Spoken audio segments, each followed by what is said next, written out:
اپنے بس مذہب کی فکر کرو، یہ نہیں کہ وہ بھی راضی ہو جائے، یہ بھی راضی ہو جائے، یہ بھی. جیسے آج ہماری حکومت اسلام آباد میں مندر بنوا کر مودی کو خوش کرنا چاہتی ہے.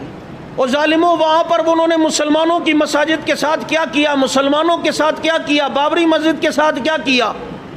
ہم نہیں کہتے کہ تم یہاں مندروں کو توڑو، اسلام اس کی بھی اجازت نہیں دیتا. صاف بات سن لیں، اگر کسی جگہ علاقہ فتح ہو اور کسی جگہ علاقے میں کوئی دوسرے مذہب کے لوگ ہوں، اسلام اگر وہ ذمہ بن کے رہیں گے، اسلام ان غیر مسلموں کی حفاظت کا بھی ذمہ لیتا ہے اور ان کی عبادت خانوں کو بھی نہیں توڑے گا اور عبادت خانے کی بھی ذمہ داری لیتا ہے حفاظت کی. لیکن اگر کسی جگہ پر ایک طبقہ غیر مسلموں کو ہے ہی نہیں، اسلام اس کی بھی اجازت نہیں دیتا کہ تم وہاں مندر اور کالونیاں ان کی بنا کر انہیں جناب وہاں بلا کر بٹھاؤ اور کہو کہ اب تم اپنی عبادت کرو. اسلام آباد میں جب ہندو ہے ہی نہیں تو وہاں بنانے کی کیا تکے. یہی تو تھا طالبان نے جو بامیان کے بت توڑے، تو بہت سارے لوگوں نے کہا کہ اسلام نے تو اقلیتوں کے عبادت خانوں کے تحفظ کا ذمہ لیا ہے.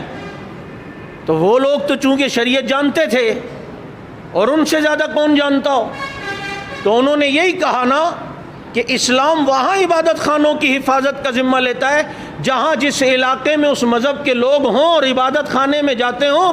لیکن اگر کسی جگہ ہی نہیں، اب بامیان میں کون سے بدھ مت والے رہتے ہیں؟ وہ تو کسی زمانے میں رہتے تھے، اب ان کا وہاں وجود بھی نہیں ہے. اب وہ تو رہتے ہیں، اب کوئی چائنا میں تو کوئی جاپان میں. جب نہیں ہے تو یہاں بت نہیں چلیں گے، یہاں محمد کا دین چلے گا. یہ فرق ہوتا ہے. اس لیے ہم مذمت کرتے ہیں اسلام آباد میں جو مندر کی تعمیر ہو رہی ہے. یہی اسلام آباد ہے جہاں کبھی تم لال مسجد گرانے کی باتیں کرتے ہو، جامع حفصہ ڈھانے کی باتیں کرتے ہو. آج تک جامع حفصہ تو تم نے مشرف کے دور کے بعد سے آج تک بنایا نہیں. مندر بنانے کی بہت فکر ہو رہی ہے، ہندوؤں کو خوش کر رہے ہو، یہ کبھی بھی راضی نہیں ہوں گے. تم نے کشمیر دے دیا، کیا یہ راضی ہو گئے؟ اب بھی یہاں پر پاکستان کی طرف غلط نگاہ سے ایران کے ساتھ گٹھ جوڑ کر کے دیکھ رہے ہیں. تم اتنا کچھ کرو، لیکن یہ یہود و نصارہ ہوں یا ہنود ہوں یا یہود ہوں، یہ راضی نہیں ہوں گے جب تک ان کا مذہب قبول نہ کرو. اس لیے ان کو راضی کرنے کی فکر نہ کرو، رب کو راضی کرنے کی فکر کرو. تمہارے قدموں میں ذلیل ہو کے آئے گی.